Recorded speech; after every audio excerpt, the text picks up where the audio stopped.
আসসালামু আলাইকুম ওয়া রাহমাতুল্লাহি ওয়া বারাকাতুহু। আলহামদুলিল্লাহ, আল্লাহ তাআলার দরবারে শুকরিয়া। আমরা সাদা পাথর বলা হয় সিলেটের যে ভোলাগঞ্জ, সেখানে আসছি আমরা চারজন সাথী সফরে। তো আমরা শ্রীমঙ্গলে ছিলাম, শ্রীমঙ্গল মৌলভীবাজার, সেখান থেকে সফর শেষ করার পরে সিলেট আসছি।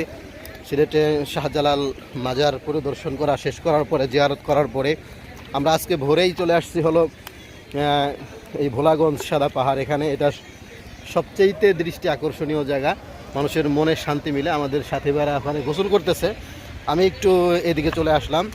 আমার হৃদয়ে একটা কষ্ট আছে, যেটা আসলে মানতে পারি না, বলার জায়গাও পাই না। যেহেতু কাছাকাছি চলে আসছি, এই জন্যই আসলে আমি এই কথাগুলো বলবো। এই কারণে আমি গোসল বাদ দিয়ে, সেখানে ওখানে আনন্দ করা বাদ দিয়ে আমি এখানে আসছি।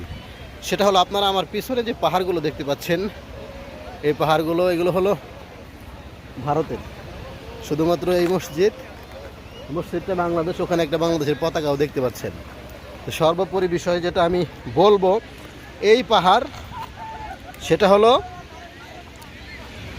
ইন্ডিয়ার, ত্রিপুরা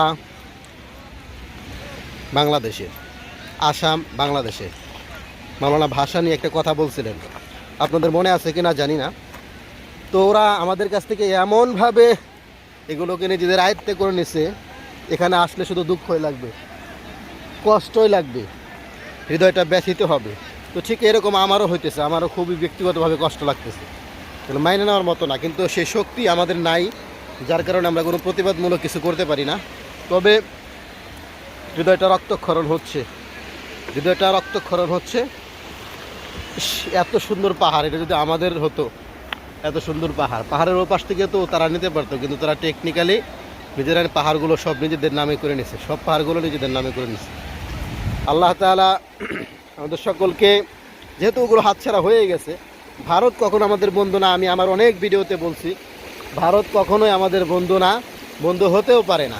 এখন কথা হলো, ভারতের পণ্য বয়কট করার চেষ্টা করব আমরা সবসময়। ইসরায়েলি পণ্য যেরকমভাবে আমরা বয়কট করি, চেষ্টা করব ভারতের পণ্য বয়কট করার। কারণ তারা আমাদেরকে তিলে তেলে অনেকভাবে আঘাত দিচ্ছে, রক্তাক্ত করতেছে, আমরা বুঝতেও পারি না। তো এখানে এসে এটা দেখে আরও মনের ভিতরে এই তাজা রক্তটা, একটা কথা আছে না, ছাইচাপা আগুন বের হয়ে যাওয়া, ঠিক ওইরকম অবস্থা।